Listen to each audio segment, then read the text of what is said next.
Okay mga ka-vloggers, we are here at White Beach Station 2. Ikahapon nandito si MB Norwegian Jewel. Bukas babalik siya. Karga yung ating,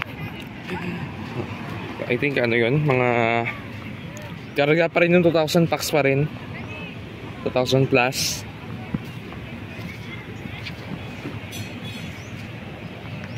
Yun.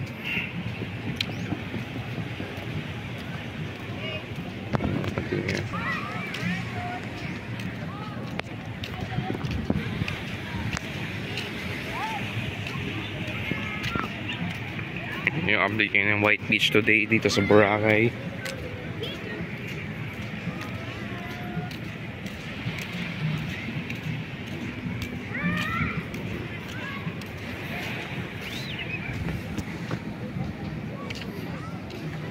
Another day in beautiful paradise.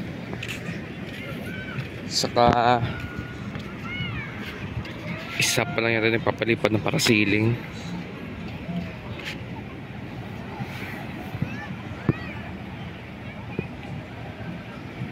Ito namang ano, mga paraw.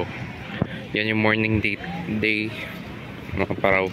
So yung mga paraw mga ka-vloggers, mas mura siya kapag morning. If sunset, kumana na konti. Pero mas maganda sa sunset kasi makikita mo talaga yung araw, yung sunset. Tuwing check mo gamit yung paraw, kasi yung paraw mga ka-vloggers, ano lang gamit yan, hindi yan gamit ng makina, kundi ang gamit lang yan na pang ano is yung hangin.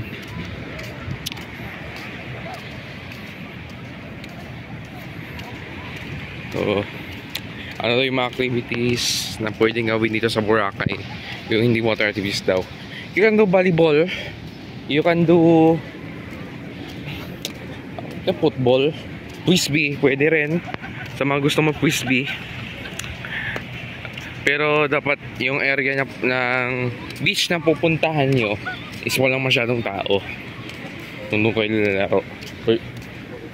I recommend Station 1, malapit sa may Willis Rock o yung grotto. May ng crystal.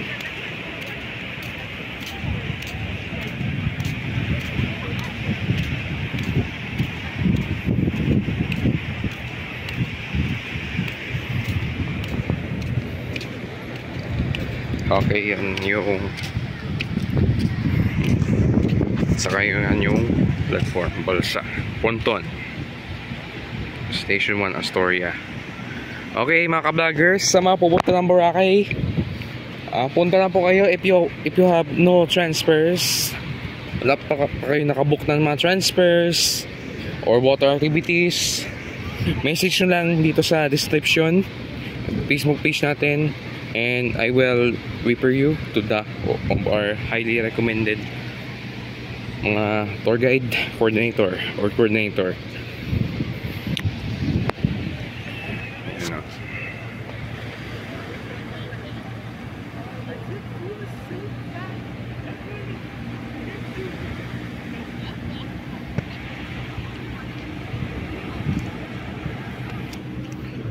Punta na kayo sa Boracay mga ka-vloggers habang ano pa, magpa-peak season na, expected na natin to, madami na, December, Christmas, saka pagtapos na yung taon, mas lalo to damit kapag January, kasi yung January kasi celebration of the Santo Niño, ati-atihan. Yung ati-atihan kasi dito sa Boracay is second week ng Sunday, January. And sa Kalibo naman is third week, January. Yun. Ang tatiyan natin is January 14 dito sa Boracay. And sa Kalibo naman po is January, I think 20 or 21 yata. 21 yan. 21 mga ka-vloggers, yung pinaka-celebration ng ating Santo Niño Ati-Atihan Festival dito sa Aklan. So, Boracay pala is part of Aklan and also is part of Panay Island. Panay Island eh. Kasi Western Visayas. Island kasi yung Boracay. Dito lang tayo. Okay mga ka-vloggers, dito lang muna tayo Dito lang tayo. And if you have more updates, i-updates na po na tayo dito. And we will see you in the next vlog mga ka-vloggers. So see you mga ka-vloggers. And napapansin nyo pala, so ano daw to, I think that's na mga seagrasses na ano. So minsan kasi kapag mga December, late pala by the way, merong tumutubo na parang lumot, green, pero hindi na siya makita, sa sun lang siya.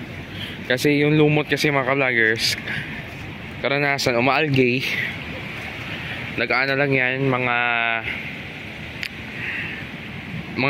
late January or February, ganon, early February. And yung lumot mga ka-vloggers is hindi po yan madumi.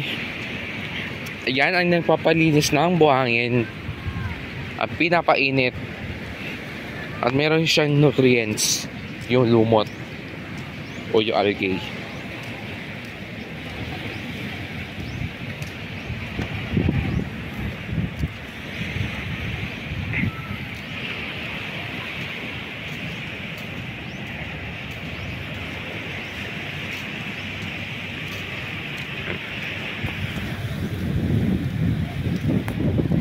Dito lang muna, marami nag-island hopping ngayon eh, pero ano pala yung mga bangka.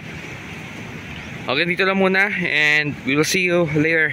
So thank you for watching. See you next vlog mga ka-beautiful Boracay ka-vloggers. So if you sa mga gusto mag-booking, book na po mga ka-vloggers, para no hassle na, and also uwi kayong happy sa inyong mga lugar and safe in travels. So thank you for watching. See you later.